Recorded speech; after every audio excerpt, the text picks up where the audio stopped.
Hey hipsters, it's Blake, best mustache in the game, back at it again. Today we're finishing up the Dominaria United set review. This is the best of the rest set review. If you want to see what I think of any or all of the commanders from the sets, check out the last video on this set review. I go over every single card in the set. There's 75 of them, so it takes up a good portion of the set. And yeah, it was definitely a long video and a good time to make. So today we're going to cover kind of the best of the rest, all the commons, uncommons, rares, mythics from the set that are worth playing Commander, notable cards. I'll have a few honorable mentions at the end that are kind of good in niche scenarios and such. But the kind of premise of this is there's some cards that I don't think are really relevant to the Commander format, whether they're filler for draft or standard or whatever. So those cards I just generally won't be talking about. So if you don't see a rare mythic mentioned in this set review, then that's why. Typically with these set reviews, the best of the rest set reviews, I review all rares and mythics. But there's just a lot of them that are filler for draft and standard and such. So I didn't want to go into that. Try to keep the video a little bit shorter at least, especially since the last one was so long with the 75 commanders. So that being said, let's go ahead and get into it. Like, comment, sub, do all the algorithm stuff. Appreciate y'all being here. First up, we're going to talk about some cards from the Commander Precons. First up, we have Mana Cannons. This is 2 in a red for an enchantment.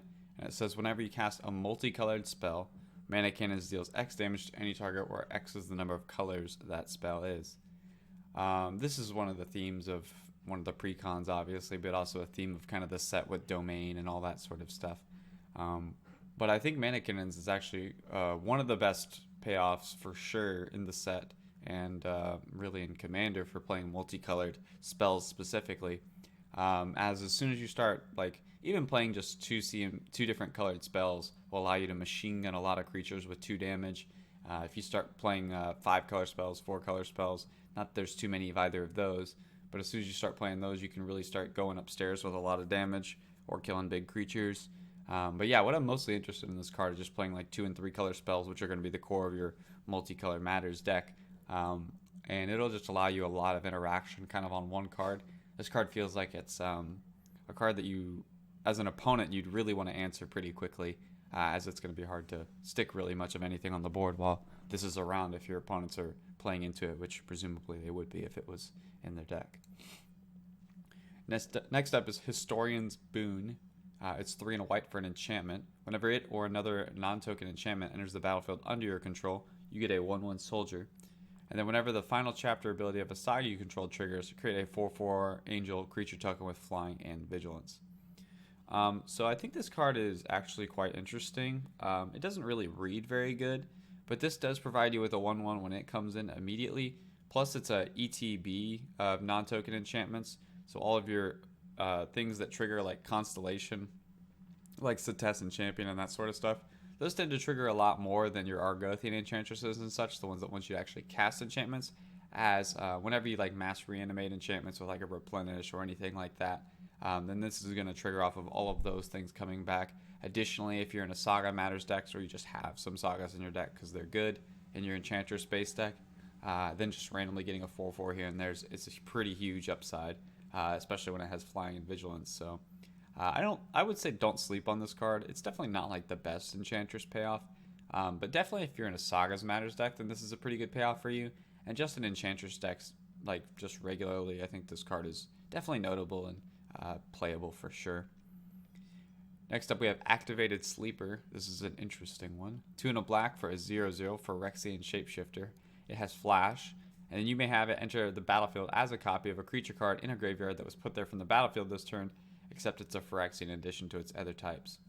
So like this is a clone basically, but it's a clone for something that's died this turn, which is pretty interesting. This card has a lot of interesting rules interactions, like most clones do. When you cast this card, you don't declare what you have to clone, what you're copying it is until it enters. So you say, I'm going to cast Activated Sleeper, priority passes, people get to respond if they want to.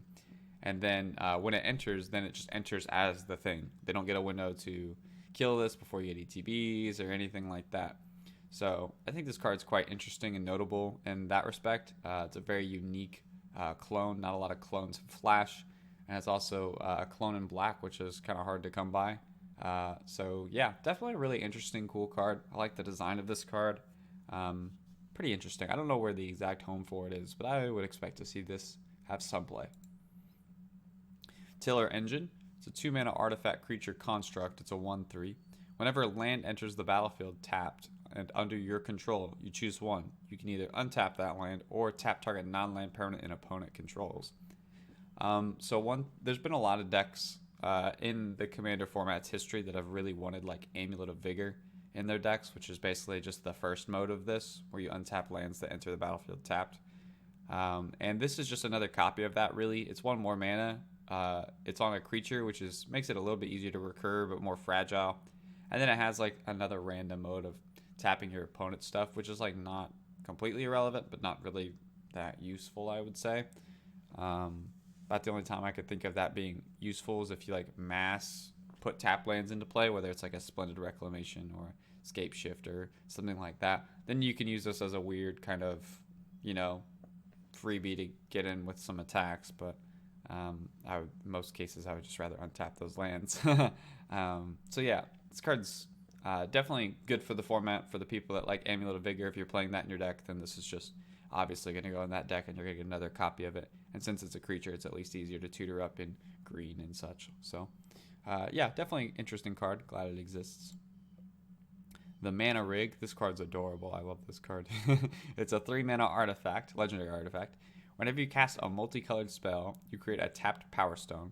And a Power Stone is an artifact that taps for a colorless mana, and you can't spend that mana. You can't spend that mana to cast non-artifact spells, which is not really that much of a restriction. You can still use it to cast artifact spells, activate abilities, use triggered abilities. So these Power Stones are pretty flexible. You can use them for a lot of things. So just because you can't cast artifacts with them, this mana can't be spent to cast non-artifacts. Just because you can't cast non-artifact spells with them doesn't mean that that Power Stones are bad, but they are still mana rocks. So just a little bit situational. And then it has a second mode of XXX tap. Look at the top X cards of your library. Put 2 of them into your hand and the rest on the bottom of your library in a random order. So the Power Stones can help pay for that second ability, as it's an activated ability. So yeah, this card's just really adorable. I don't think it's particularly good, but I do love what it does. It makes you mana rocks that don't help you cast a lot of the spells in your deck, because a lot of the spells in your deck are multicolored spells, which are probably non-artifact spells.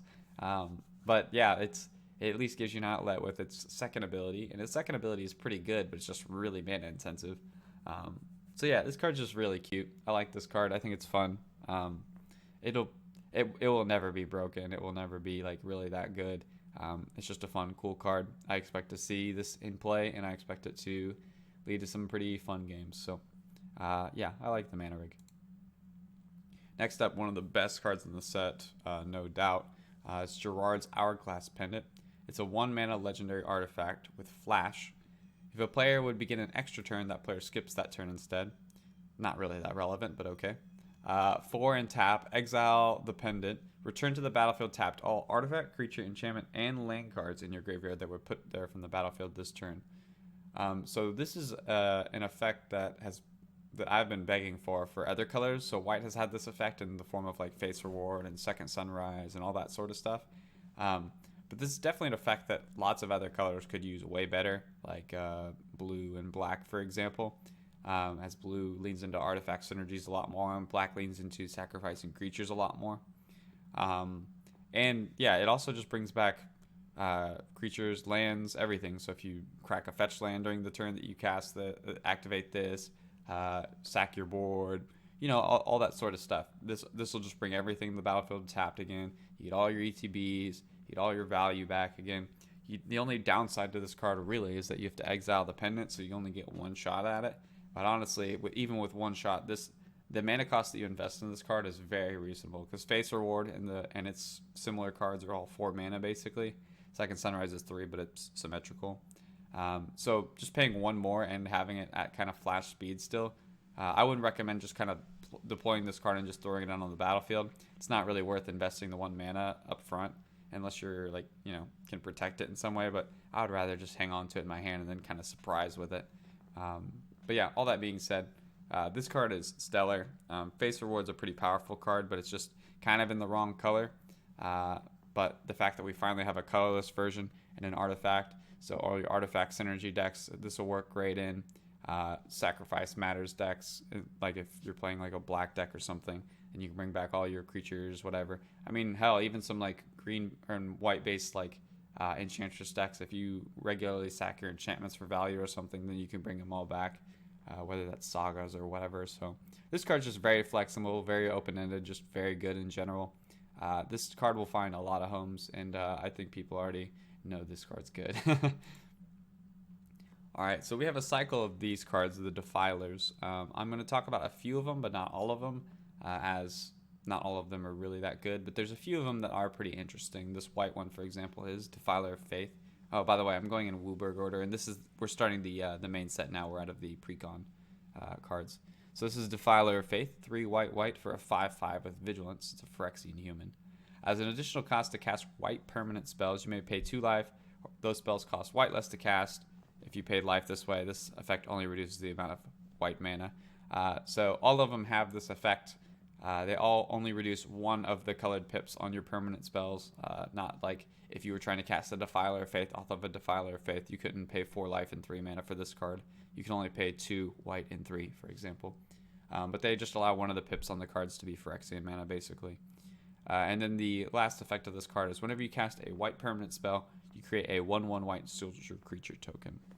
Okay, so this card isn't really that impressive on its face, but I think this card definitely has potential. As white is definitely the color that wants to cast like the most permanent spells outside of like maybe black and green. Those 3 are kind of in contention with one another for casting permanent spells. But white also uses a lot of pips, so it's extremely likely that you'll be able to get pretty good discounts on almost everything you cast with this. And then getting 1/1 white soldier tokens is probably like the worst ability of the Defilers. And white is very good at taking advantage of going wide with creature tokens, and it also is the one that's going to play the most permanent spells and the one that has the most pips probably. So the first ability is better on this card than the other ones, even though the second ability is the worst.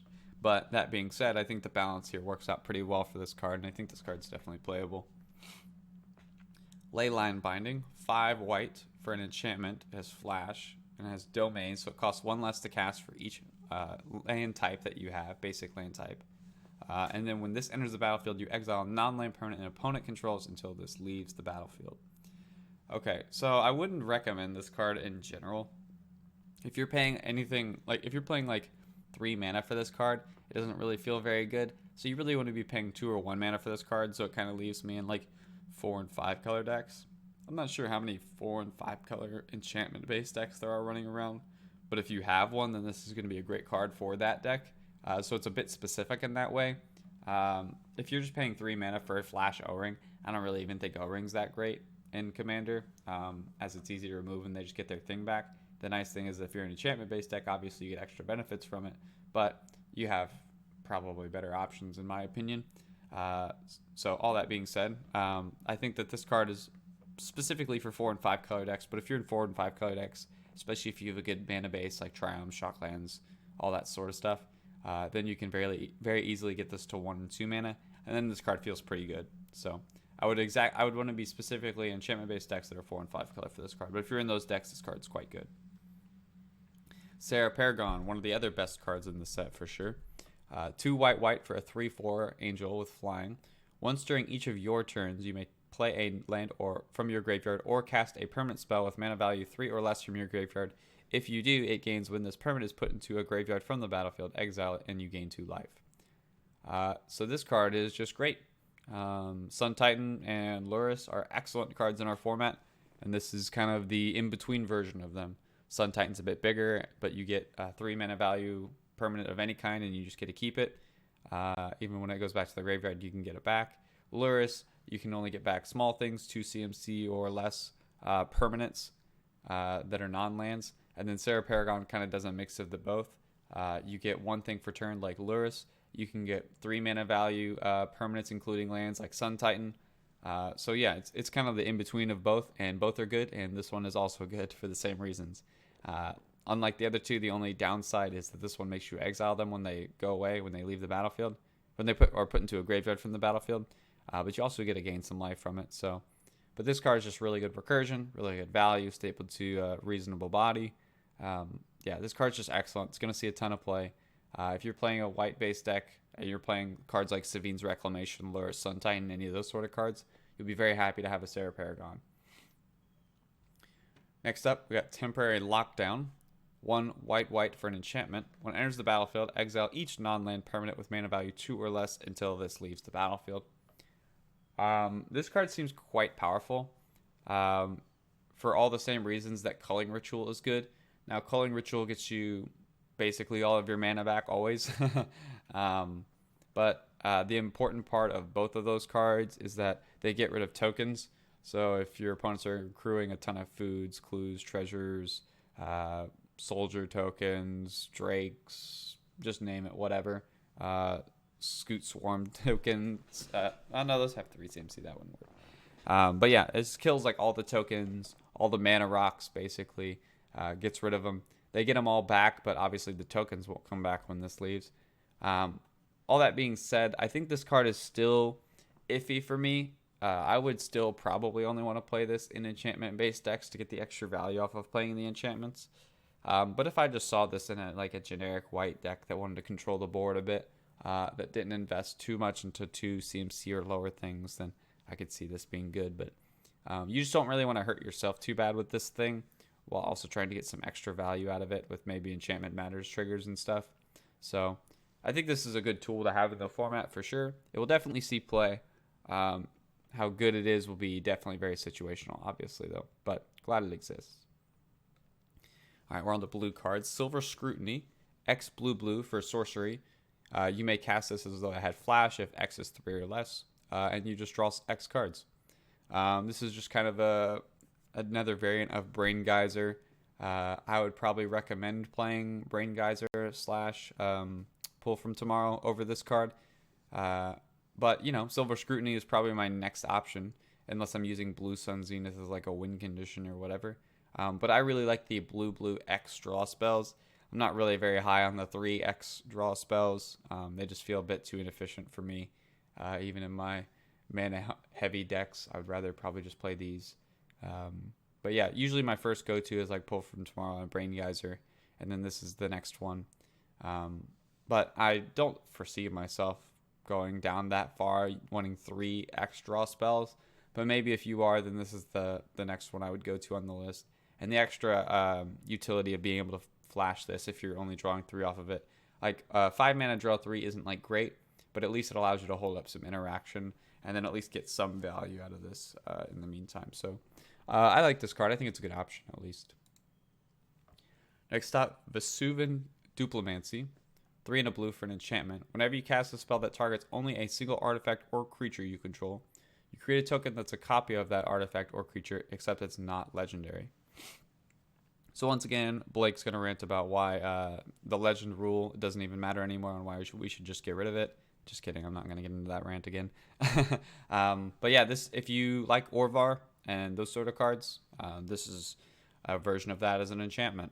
It has the extra upside of making things non-legendary, but you can only copy artifacts and creatures, which is a pretty big downside compared to Orvar. As Orvar, a lot of times you want to clone your lands and use your copy spells as kind of mana ramp in a way.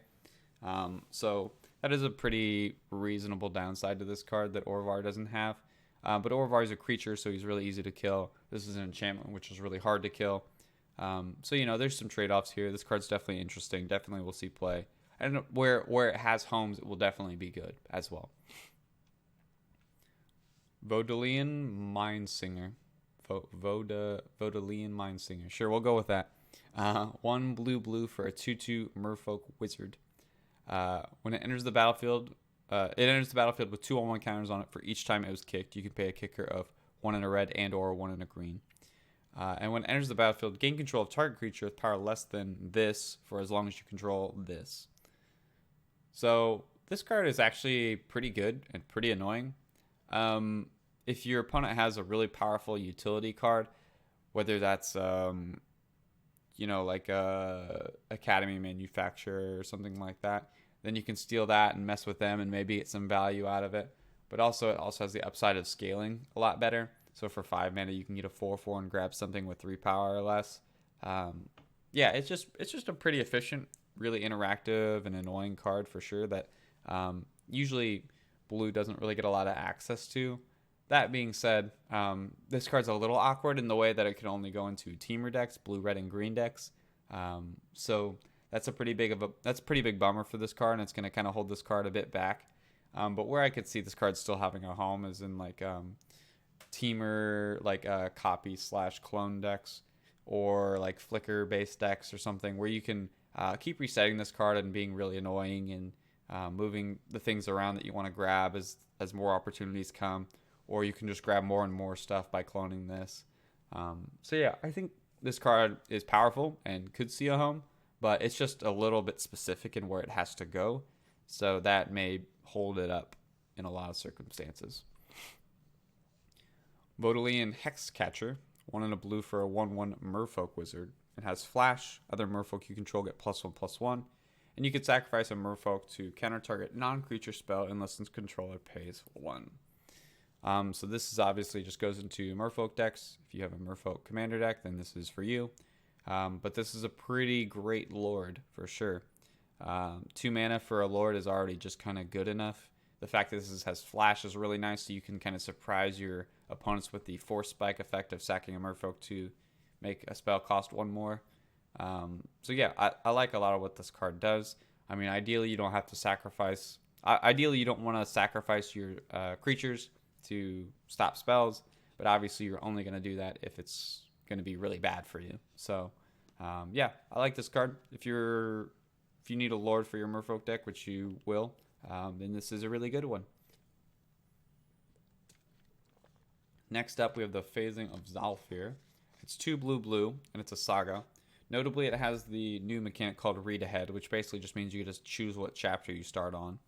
And the first 2 chapters of this card say, another target non-land permanent phases out. It can't phase in for as long as you control this. And then chapter 3 says you destroy all creatures. For each creature destroyed this way, its controller creates a 2/2 black Phyrexian creature token. So yeah, this is just a blue board wipe. Just straight up. It's 4 mana, reasonable cost, destroys all creatures. I would probably say you would rarely ever use modes 1 and 2, but I guess they are there. Maybe if you're in a proliferate deck or something, you can hit chapter 2, phase the thing you care about out, and then immediately pop it to chapter 3 and make everything go away. So, I mean, that is an option, but yeah, in general scenarios, you'll just play this as a 4 mana board wipe immediately, and that's just good. Blue doesn't really have access to that. Giving everybody just a bunch of 2/2s is like not really that important. You just make them all run into each other if people want to, but generally people will just sit back and hold them. The only time this would be kind of awkward is if somebody is in a deck that sacks creatures pretty reliably and gets some value off of the 2/2s that you give them, which is like a small downside, but like, I don't know. I don't think that's makes it worth not playing this card for sure. But yeah, if you're in blue and you need some board wipes, you don't have very many other options besides like Rift and Evacuation and Devastation Tide and stuff like that. But those are usually 5 mana plus, and sometimes there's sorceries, and yeah, and they just bounce them to their hands, so you don't really get rid of the things. You just kind of make them annoying to cast again. While this actually gets rid of things and is a reasonable cost. So yeah, I think this card's pretty reasonable, and we'll definitely see some play. It's kind of an interesting card that we haven't seen before. The closest comparison I can think of is like Curse of the Swine, which you use blue X and you exile X target creatures and they get 2/2s. So it's a lot less mana efficient, but it gets rid of things for good, and you choose what it gets rid of. And I've definitely seen that card see a good amount of play. So I expect that this card will be in a similar vein to that. Micromancer, 3 and a blue for a 3/3 human wizard. When it enters the battlefield, you may search your library for an instant or sorcery card with mana value 1, reveal it, put it in your hand, then shuffle. So this card's obviously quite a bit worse than Spellseeker. That's the obvious comparison here, as it's 1 more mana and you only can get things that are 1 CMC and not 2 or less. It is a bigger body, which I don't think is really that relevant. So all in all, this card is obviously worse than Spellseeker, but this card is much more accessible than Spellseeker. So if you get them, this card's definitely interesting and playable, I think. Where I specifically like it is in like a blue-white flicker based deck, as this can enter, tutor you for an Ephemerate or a Cloud Shift or one of your 1 mana flicker cards, and then you can flicker this or flicker something else with that card to get a new card, and you can kind of keep chaining that and get extra value from that. So that's kind of where I mostly see this card. But even in just like regular decks that exist, this is just probably a reasonable replacement for Spellseeker. So yeah, I like Micromancer. Joint Exploration, 1 and a blue for an instant, and it has Kicker for a green. Scry 2, then draw a card. If it was kicked, you can put a land from your hand onto the battlefield. It's kind of like Exploration Plus. I'm never been a big fan of Exploration. But that being said, the extra Scry 2 is nice upside here. So I don't know. I could see this card seeing play. Is it powerful? Not really. It's just like a fine card. But it being instant and being kind of flexible, where you can play a Deliberate or an Exploration with some Scry, is a nice flexibility that I do enjoy. So I think this card's reasonable. Haughty Djinn, 1 blue for a star 4. It has flying. Its power is equal to the number of instant sorcery cards in your graveyard, and it makes your instant sorcery spells cost 1 less to cast. This card is definitely interesting, as we have a lot of cards like Goblin, Electromancer, and such that are very playable in the format. This card can definitely be a pretty annoying threat, as it adds up power pretty quickly. So yeah, I think this card's just reasonable. I don't think it's like great or like insanely powerful or anything, but I anticipate it will see some play, and it will be probably pretty good in the places that it sees play. So yeah, I imagine that this card is definitely playable. Nothing too exciting there that we haven't seen before. Defiler of Dreams, 3 blue for a 4/3 flyer. It has the text of paying for Phyrexian mana for blue this time to cast permanents. And then its last ability is whenever you cast a blue permanent spell, you draw a card. So this one is obviously the best version of the Defilers as far as the second ability, but the first ability is the worst. So this is the contrast of the white one. As blue typically doesn't play a ton of permanent spells. Usually you're playing a lot more instance and sorcery based decks and artifacts aren't typically blue. So yeah, this card is definitely a bit awkward. I mean, if you get it going, if you play a lot of blue permanent spells, especially cheap ones, then this can draw you a ton of cards for free or very cheap. So in that way, it can be a pretty powerful engine, but it's pretty hard to work with, as, like I said, blue doesn't typically do this thing. It doesn't typically play a ton of permanent spells, so you have to be in like a blue permanence matters deck, which is pretty weird. That probably puts you in 1 or 2 colors, and that probably puts you in like blue-green or mono-blue or something like that, you know. So I don't know about this card. It will probably see play some places, and when it's on the battlefield, it will be good. But if you're building your deck properly, this will probably get cut a lot of times with the way that blue decks want to run. Aether Channeler, 2 and a blue for a 2/1 human wizard. When it's the battlefield, you choose 1. You either make a bird token, you return another non-land permanent to its owner's hand, or you draw a card.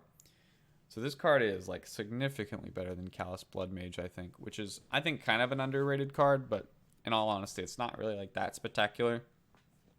So Callous Bloodmage is the black version of this card. Instead of a bird, you get a pest, and instead of bouncing a thing, you can exile somebody's graveyard, which I think are both still good modes, but just, I think that blue is much more likely to like flicker this and do this trigger more than once. And when you have these kind of modes together, it adds a lot of flexibility. If something's threatening you, you can bounce it to their hand because it's any non-land. And then if nothing's threatening you, you can just get extra value from this thing by redrawing more cards. And then if you need to like poke at planeswalkers, or you're in a flying matters decks, then you can create some more birds or whatever. So as jump blockers or whatever. So yeah, I like this card. Just has a lot of flexibility. Really good in flicker decks. Yeah, just good value card. Never really a bad time to draw this card, really. Just does a lot of good stuff. And it's got 2 really relevant types in human and wizard, so great card. Next up is Cult Conscript. It's a 1 black mana skeleton warrior. It's a 2/1. It enters the battlefield tapped. You can pay 1 and a black to return it from your graveyard to the battlefield. Activate only if a non-skeleton creature died under your control this turn. Okay, so this card reads pretty bad. It sounds really bad, right? But I think this card is actually quite good. Um, a lot of time, I don't find myself running Reassembling Skeleton a ton anymore. But if you're a Reassembling Skeleton deck, you're probably a Cult Conscript deck as well. As Reassembling Skeleton wants to be sacked pretty frequently and then brought back when you have extra mana lying around for more sack fodder later. And this basically does the exact same thing. This second ability of coming back is not very restrictive, even though it sounds kind of restrictive, as it just wants a non-skeleton creature you control to die to be able to come back for just 2 mana. And that is basically every other card in your deck but this card. So this doesn't, you can't bring it back off of sacking itself, but you can bring it back off of sacking anything else. And it's cheaper on the front end at only 1 mana, where Reassembling Skeleton's 2 mana. So yeah, I think this card definitely still has a home. Definitely will see play in like mono black sort of aristocracy decks, maybe black white aristocracy decks. Yeah, this card you'll definitely see, and don't sleep on it. It reads really bad, but I think it's quite a bit better than it reads. It's not like super great or extremely powerful or anything, but definitely a playable card, and definitely will be a good synergy card in your sacrifice-based decks. Next up, the Cruelty of Gix. This is another read-ahead saga for 3 black. Chapter 1, target opponent reveals their hand. You choose a creature or planeswalker card from it. That player discards that card. Chapter 2, search your library for a card. Put that card in your hand. Then shuffle. You lose 3 life. Then Chapter 3, put target creature card from a graveyard on the battlefield under your control. So I presume that this card is going to be a budget card, as it's a rare, and as it's not extremely powerful or not getting a lot of hype or anything. So I presume that this is going to be a bulk rare. And under that presumption, I think that this is a pretty good like budget option for a lot of black decks. Most of the time, you're just going to skip Chapter 1 unless you're in a Discard Matters deck, which by the time you're getting to 5 mana, hopefully most people's hands are mostly torn away. So yeah, almost always I would just skip Chapter 1 on this. Immediately going to Chapter 2 and Grim Tutoring for 5 mana is obviously pretty bad. But when you get when you go to next turn, you get to reanimate a creature from any graveyard, which is usually a 4 or 5 mana spell on its own. So when you add those 2 spells together, those are both really good spells that you want to play in most black decks, Tutors and Reanimation. So getting both of those kind of on one package and for 5 mana seems like a pretty good deal for budget decks for sure. As soon as you start going up on the power scale and start being able to have access to whatever you want and playing whatever's optimal, I think this card gets cut basically immediately, as it's just too inefficient. But all that being said, I think this card's very, very reasonable and good for budget-based decks. Presuming this would be a bulk rare, I can't imagine that it wouldn't be. Next up, we have Cut Down. It's a 1 black mana instant. You destroy target creature with power and with total power and toughness 5 or less. Okay. So this may seem like a kind of weird include, as this card scales pretty poorly in Commander in general. But I think this card is quite good, especially if you're playing optimized decks, as this kills most of the powerful utility creatures that are around for as cheap as you can get, 1 black mana. And at least in my opinion, I feel like Abrupt Decay is a kind of underplayed card in just regular Commander, as it's very flexible still, and it will still kill a lot of the very, very important pieces that will exist in a game. A lot of important synergy pieces, powerful mana rocks like Mana Crypt, Soul Ring, all sorts of stuff. So in the same way that Abrupt Decay is good, I think that Cut Down is good. It's going to kill a lot of very important cards in the game anyway. If you're playing against other optimized decks, this will kill probably most of the cards in their deck. If you can snipe powerful commanders like Sithis and whatever other powerful synergy cards are out there that you're playing against, then yeah, then you're going to feel really good always casting this card. So don't sleep on this card is all I'm saying. If you're playing in a efficient / optimized meta, then Cut Down is going to kill most of the things you care about, and it's going to kill it as efficiently as possible. So yeah, just don't sleep on this card. In general, for Commander, I tend towards like more catch-all boardwalks, catch-all interaction, such as like Noxious Grasp and things like, not Noxious Grasp, Infernal Grasp, and those sort of spells. So in that way, I would probably, Not always recommend cut down for like any black deck, but definitely if you're in like the optimized / powerful decks, then cut down's going to definitely find a home for you, I think. Next up, we have Shadow Bright Priest. It's 1 and a black for a human cleric. It's a 2/2. Other clerics you control get +1/+1. You can pay 3 black, sacrifice another cleric, search your library for a black creature card, put that card onto the battlefield, and then shuffle. Wow, that is an extremely powerful ability. And honestly, the floor of this card is still really high, assuming you're in a cleric's deck, which is what this card's asking you to do. Yeah, just having a 2-mana Lord for clerics is just good. And then having the tutor into play ability when you need something to do, which you'll probably do immediately when you get to 5 mana, to be honest, is extremely powerful. You're going to be cheating Razakeths or whatever into play. Yeah, this card seems extremely good if you're in a cleric space deck, and that's the only deck it's going to go in. But if you're there, man, I don't see why you wouldn't play this card. Urborg Repossession. This might be a weird one for some people. It's a 1 black mana sorcery. It has kicker for 1 and a green. You return a creature card from your graveyard to your hand. You gain 2 life. If this spell was kicked, return another permanent card from your graveyard to your hand. Okay, so I really like the flexibility of this card. Don't let the common fool you. I think this card's quite playable. The only thing that's weird about this card is it wants you to be in Golgari. But most of the time I find myself wanting these 3 mana rebuy 2 things from my graveyards in my deck. But sometimes I just find that they're a little awkward, as sometimes I either can't use both modes, or I don't really have 3 mana lying around and I really want to do one thing plus another thing. So I really want to play a lot of these cards that are like 3 mana, get 2 things back. However, this card has, at worst case, it's a Disentomb, where you can pay 1 mana to get a thing back, which is normally like not a card I would play, but it's like a fine card that you could play. But then you also have the option of kicking it to get another permanent back from your graveyard, any permanent, enchantments, lands, whatever. So yeah, in that way, I really like the flexibility of this card. It's got a lot of versatility. Like I said, don't let the common fool you. I think this card's pretty playable. And don't forget, in Strixhaven, we got a lot of Golgari life gain matters sort of stuff. And this card just randomly gains you 2 life. So that could be useful in those decks as well. So I think this card don't sleep on this card. I think this card's definitely playable. I really like the flexibility. Like a lot of cards in the set, kicker is a really sweet mechanic that gives you a lot of flexibility. So I would say just try this card out. I think this card will be probably an overperformer. All right, we're on the red cards. Chaotic Transformation. 5 and a red for a wall of text. This is a sorcery. Exile to 1 target artifact, creature, enchantment, planeswalker, and or land.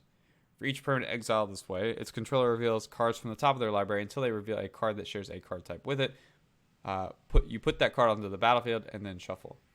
Okay, so it's just a red polymorph for basically 1 of each permanent type. So yeah, that's just good. As it's gonna, in the same way that Chaos Warp's pretty good, this will get rid of problematic permanents if you really need to. You're probably always gonna polymorph your own land, as it'll make this spell cost 1 less in a way, because it'll put the land in one of your tap lands that you used to cast this into play untapped. And for me specifically, I have a mono red polymorph deck. So if you want to see that, it's my Norin deck. I have a deck tech on it on the channel. Check it out. It's pretty sweet. But yeah, Chaotic Transformation is a very important card for that deck. Very important card for red-blue based polymorph decks. Any sort of polymorph deck, this is very good for those decks. And it can be, if you're just playing just straight up mono red, this can give you some reach in ways that you don't normally. Normally with like enchantments and such, and some creatures really, you don't have many ways to interact with them in mono red. So you're stuck with playing Chaos War, Wild Magic Surge, cards like that. This one's a bit more expensive, obviously, but it's kind of like a pseudo board wipe. As it's going to get rid of a lot of problematic permanents for you. So yeah, just keep this card in mind. Any sort of polymorph based deck, this is a shoe-in, slam dunk, obviously. But yeah, sweet card. Looking forward to putting it in one of my decks. Hopefully you have a deck that goes in, because polymorph decks are fun. Next up, Shivan Devastator. It's X and a red for a flying haste dragon hydra. Enters the battlefield with X11 counters on it, and that's it. It's a flying haste dragon that's a fireball on a dragon, basically. So this goes in dragon decks, and it goes in big red, maybe. It's mostly just dragon decks, but it's a pretty good dragon. It scales really well. Play it early if you need to. Play it later if you need to. If you need like to trigger all your Dragons Matters cards, you can play this for 2 mana. If you just want a big beater, you play this for whatever mana you got. So cool, flexible card. I don't think it's insane. Mostly just dragon decks, but yeah, good card. Sprouting Goblin. I like this card. 1 in a red for a Goblin Druid. It's a 2/2. It has kicker for a single green. When it enters the battlefield, if it was kicked, search your library for a land card with a basic land type. Reveal it, put it into your hand, then shuffle. You can pay a red, tap, and sack a land to draw a card. Quite like this card. Don't sleep on the kicker. You can get a land with a basic land type. So you can get Triomes. You can get like Mystic Sanctuaries. You can get whatever. Lots of options this gives you over just like a Rampant Growth sort of effect. It puts it in your hand, unlike Rampant Growth, but you get what I mean. So yeah, really like this card. It also gives you some flexibility of being able to sack lands to draw cards when you got nothing better to do, or if you're in a Lands Matters deck and you want to put the lands in your graveyard to get them back for more value. So yeah, just a cool flexible card for your budget-based lands decks, I would say, or your kind of medium decks where you're not playing like insanely powerful cards like Gaia's Cradle, but you are playing like Triomes and stuff. So yeah, just consider Sprouting Goblin. I think it's a good card in your red-green based land decks. If you're in blue, if you're in like blue, green, red, you probably aren't playing this card. But definitely in green, red, I could see this. Gruul's Lands Matters is definitely a good enough archetype, but it does need some help, and I think this is a pretty reasonable card for those decks. Okay, Rundvelt Horde Master. 1 in a red for a Goblin Warrior. This is the Goblin Lord of the set. Other goblins you control get +1/+1. And whenever this or another goblin you control dies, exile the top card of your library. If it's a goblin creature card, you may cast that card until the end of your next turn. Wow, this card is quite powerful. This is probably the best one of these lords, outside of maybe the cleric one, obviously. But just as the goblin decks struggle against board wipes, when your board gets wiped, all your goblins are going to flip into new cards, and if you hit goblins, then you can play them on your next turn and just refill your board again. So yeah, I think this card's pretty sweet. Goblin decks, basically all the creatures in your deck are going to be goblins. So any creature you flip into, it's going to be a goblin. Generally, goblin decks play a very high number of them too, like 40 plus. So yeah, I think that this card is going to be one of the best goblins in your goblin deck. It's basically what it comes down to. Leafed Crowned Visionary. Green for... Oh, we're on green cards now. This is the green version of the last card. It's an elf druid. Other elves you control get +1/+1. Whenever you cast an elf spell, you may pay a green if you do draw a card. Okay, the first ability on this is probably the worst anthem of the ones we've seen. Elves, even though you make a lot of them, typically they get used for mana and other things, so they don't typically attack or block. So making them like 2/2s is like not irrelevant, but like not as good as making like goblins 2/2s or making whatever else clerics into 3/3s or 4/4s or whatever. So the pump on this one's obviously not as good as the other ones, but the last ability is very good for elves, as like I said, elves usually have a lot of mana lying around, so you can easily pay green when you cast your elves to draw cards and cast more elves and draw more cards. So this just allows you to do what you're already doing, which is paying off, making mana, and making your elves better by just drawing cards so you don't run out of things to do. So yeah, just seems like a great elf for elf decks. Silverback Elder. This is a hell of a magic card. 2 green for a 5/7 Ape Shaman. Whenever you cast a creature spell, you choose one. You destroy target artifact or enchantment. Think of the top 5 cards of your library. You may put a land card from among them onto the battlefield tap, and then you put the rest in the bottom of the library in a random order, or you gain 4 life. Turns out green likes casting creature spells, and yeah, this is just a very powerful, flexible card for your Creatures Matters decks in green, which is most green decks, turns out.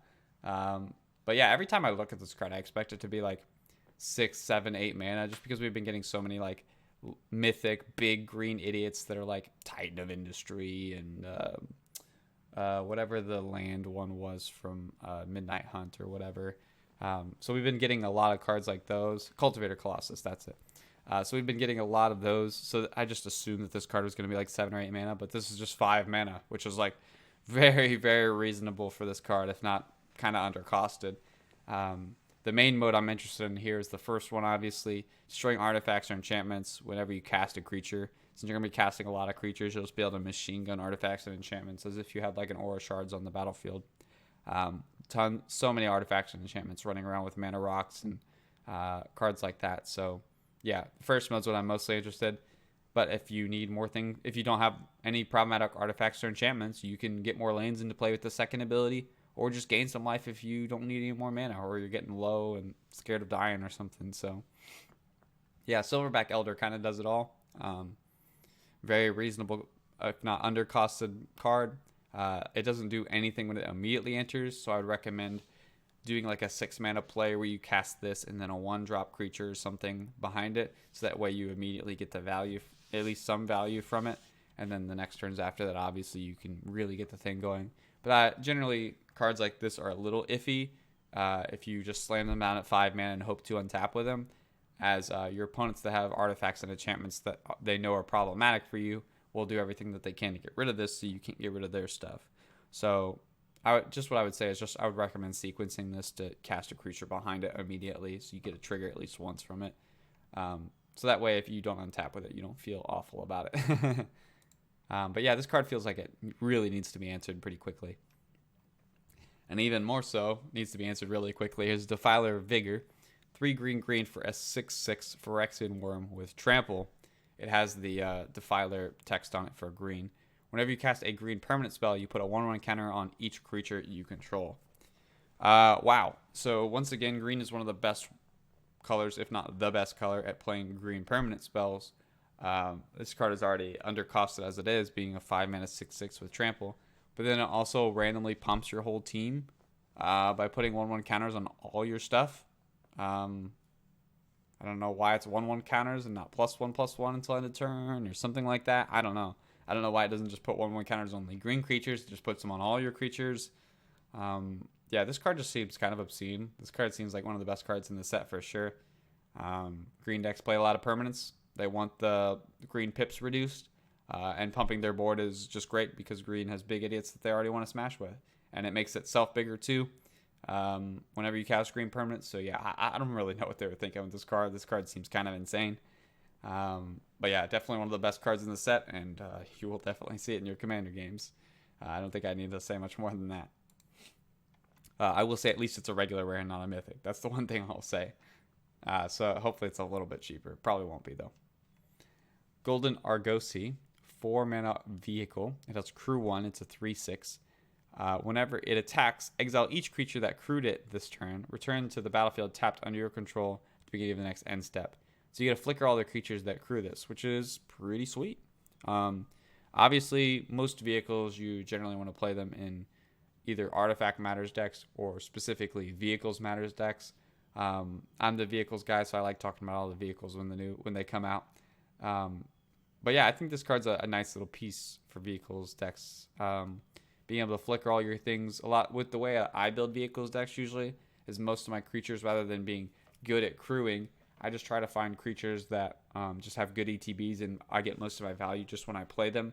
So that way I can just use them to crew my vehicles and get their value without having to, dedicate playing a card just to crew a vehicle. That doesn't really feel very good for me, at least. I don't think that's really worth doing. So yeah, this being a crew 1, getting all my ETBs again, doing all that sort of stuff feels really good. Sounds really good. Definitely something I want to try.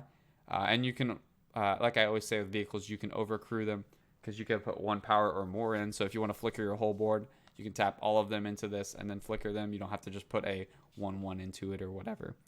So yeah, I really like the flexibility of this card. It's an attacks trigger. It's a 3/6, so it's probably not going to... You can probably find somebody to attack where this is not going to die and keep it around and keep reflickering your board. So yeah, like this card. I think it's interesting. Should be a good tool for Vehicles Matters decks and some Artifacts Matters decks.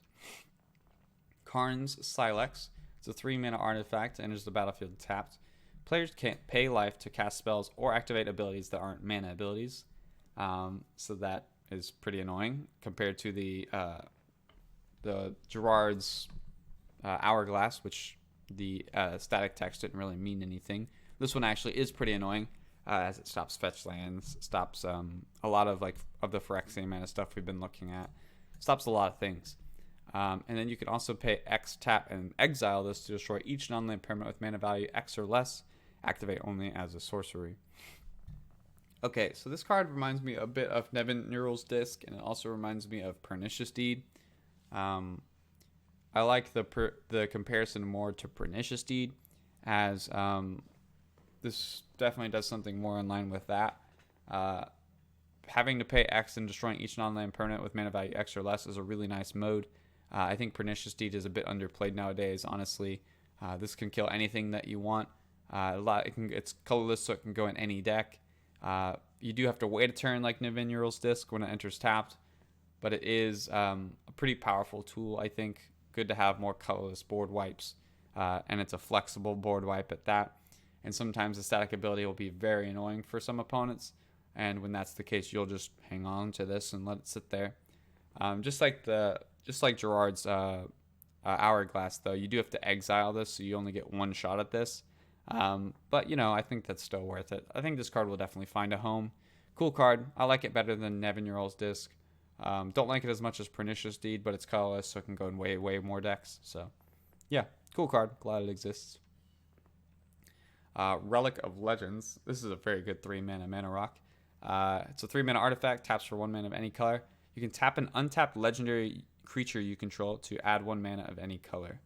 Wow, this card seems very good, especially for a lot of the Legends Matter stuff that's being influenced with this set, with the Mardu Precon and the 5-color Precon having a lot of Legends in it too. We got 75 more Legends, so presumably just more Legends will end up in decks. So yeah, this card just seems sweet. It's just a 3-mana mana rock that will produce 1 color on its own. It can produce a mana of any color with just your commander out. And then if you have any other Legends lying around, it can produce even more mana. Your creatures that you tap for the mana, they can be Summoning Sickness. So that's pretty sweet. So this is just a really good 3-mana mana rock. Obviously, it's relating back to Coalition Relic, and it's a pretty apt comparison, as Coalition Relic will often make 2 mana on 1 turn. So yeah, cool card. Very good 3-mana mana rock. We'll definitely see quite a bit of play. Timeless Lotus. It's a 5-mana legendary artifact. Enters the battlefield tapped, and it taps for 1 of each mana. Wooburg. You can tell Wizards wants to sell this set because they put the word Lotus on a Magic card. But that being said, I don't think this card's very good. It has to go in exactly 5 color, and it enters the battlefield tap, and it's a lightning rod for removal. People do not want you to untap with this dorky mana rock that produces 1 billion mana every turn. That being said, if you open one in a pack and you have a 5-color deck, then this would definitely find a home in that. If you're building from like the Precon or whatever, the 5-color Precon. As this is just going to be good for decks that have bad mana bases, which the Precon has a very bad mana base. Oh, that just gives me an idea. If you guys would like to see a review on the Precons and how they're structured and what I think about them, leave a comment down below. That's actually something I'm interested in that I hadn't thought about. But yeah, anyway, on this video, yeah, I think this card's not very good. It's a lightning rod for removal. It is interesting. It's very narrow, as it can only go in 5-color decks. If you open one in a pack, you can put it in your Precon. That's about all I'd say about this card. Plaza of Heroes. This is a land that taps for a colorless mana. You can tap to add 1 mana of any color. You can spend this mana only to cast a legendary spell. You can tap to add 1 mana of any color among legendary permanents you control. And then you can also pay 3 tap and exile those. Target legendary creature gains hexproof and indestructible till end of turn. This card's pretty interesting. I would probably only play this in a Legends Matters deck. You can technically play this in any deck, use it to cast your commander, and then this fixes for all of your colors while your commander's out. But as soon as your commander's out, then this doesn't really do hardly anything. So in general, I wouldn't just use this in like any deck. But if you have a lot of legendaries in your deck, A lot of legendary base spells, a lot of legendary permanents. Your commander's a cheap legendary card. Then maybe I'd consider Positive Heroes. The last ability is like almost nothing, to me at least, but it's nice that it's there, I guess. I'm obviously mostly interested in the second and third abilities, so as long as I can reliably activate those, then this is probably a fine card. But yeah, I would only play this in like legendary matters based decks. All right, so we got a few honorable mentions here at the end. These are cards that I'm either kind of want to see them in play first before I really strongly evaluate them, or I have a pretty good idea of how they're going to play out, but I think they're going to see a lot of play, and I think that they probably shouldn't. So first one's from one of the 5-color precon. It's called Unite the Coalition. It's 2 in Wooburg for an instant. You choose 5, and you may choose the same mode more than once. So the modes that you can choose from are target permanent phases out, target player draws a card, exile target player's graveyard. This deals 2 damage to any target, or you destroy an artifact or enchantment. So I like modal cards. I like flexibility. I like the flexibility that this offers, but this mana cost is just infinite. 7 mana for this spell just feels like holy crap. Like I can't imagine ever playing that. So what are my options that I'm interested in this card though? So the main option I'm interested in is the last one, destroy target artifact or enchantment. If I have 5 artifacts and enchantments that I want to blow up, then 7 mana is like not the worst for that, because we can look at cards like Heliod's Intervention, for example. So okay, that's the mode I'm most interested in. The other modes that are good on this card are target player draws a card, obviously, and then exile target player's graveyard. So I'm definitely choosing, if I really need to, I would choose exile target player's graveyard probably once on a player that's going really deep in their graveyard or getting a lot of value from their graveyard. And in that case, I would feel good about that. But then what am I giving up? I'm giving up a card or an artifact or enchantment to destroy. So that feels like you're giving up quite a bit for that exiling a player's graveyard. But if you really need to do it, it's nice that it's there. So the 2 damage to any target, I would feel really bad doing that even once. Target permanent phases out, I'd feel really bad doing that even once. Once again, it's nice that they're there, but if I ever have to like choose one of those, then this card feels really bad. So what I'm looking to do if I play this card is I want to like destroy like 4 artifacts and enchantments and draw a card, or draw like 5 cards, or draw 4 cards and destroy an artifact or enchantment, or draw 3 cards, exile a graveyard, destroy an artifact or enchantment. Those are kind of the kind of range of things I'm looking at with this card that like somewhat interested me. But then I just look back at the mana cost and I'm like, wow, this thing is just impossible to cast, and it's 1,000,000 mana. So yeah, I just don't know what to think of this card. I just don't think it's probably very good because it's so expensive. If this was like Wooburg, like exactly Wooburg, then this card would be pretty great, I think. At 6 mana, I think this card would be like still basically in the same boat that it is now, still basically not very good / really iffy.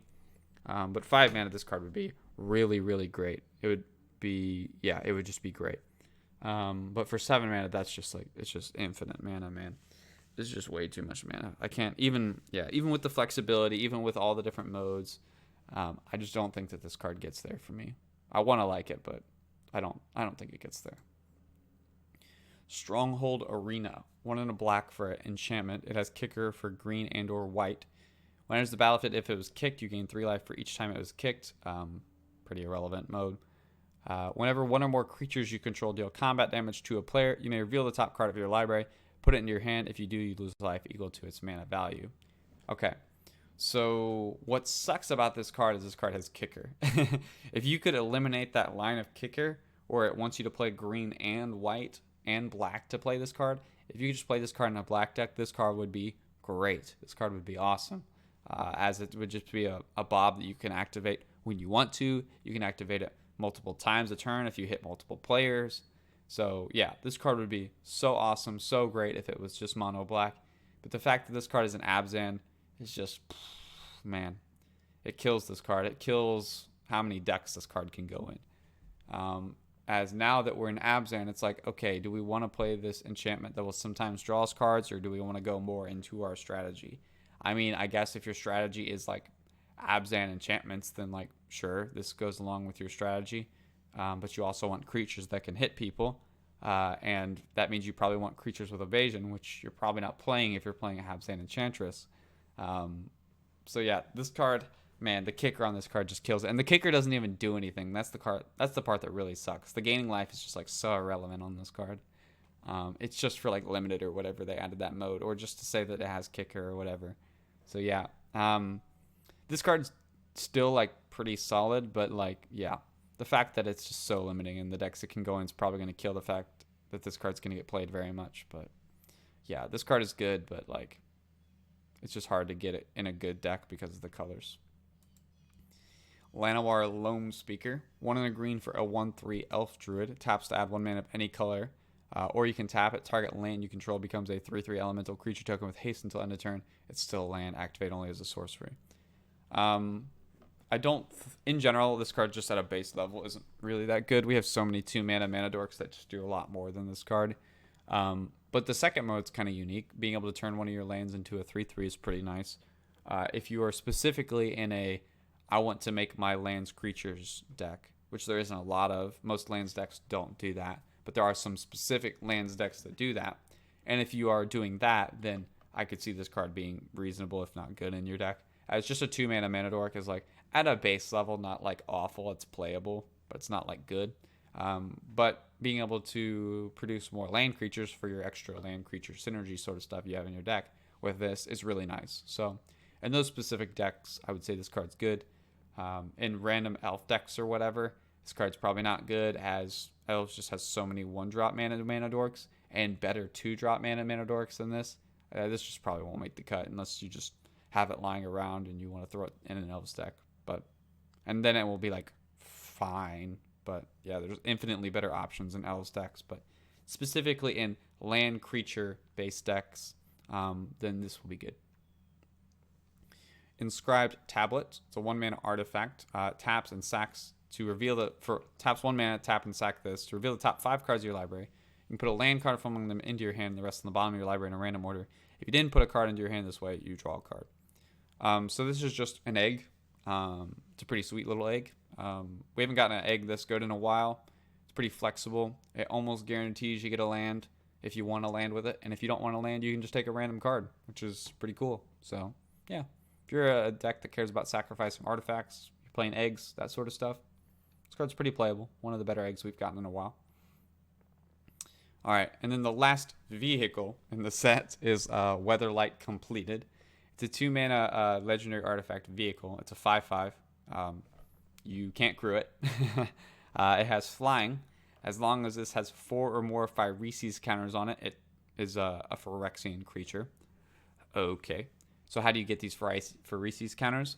Well, whenever a creature you control dies, you put 1 on it, and then you draw a card if it has 7 or more Phyresis counters on it, and if it doesn't, you scry 1.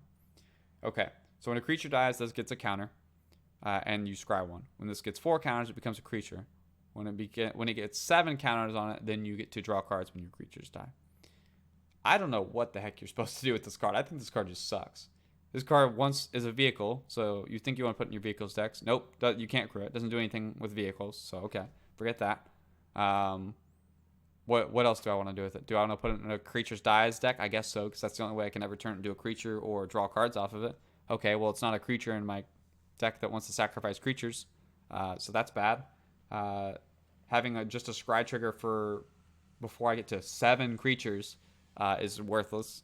There's plenty of 2 mana creatures in black that do this effect, that when a creature leaves or dies, you get to scry 1, and those cards aren't playable. So what am I looking at here?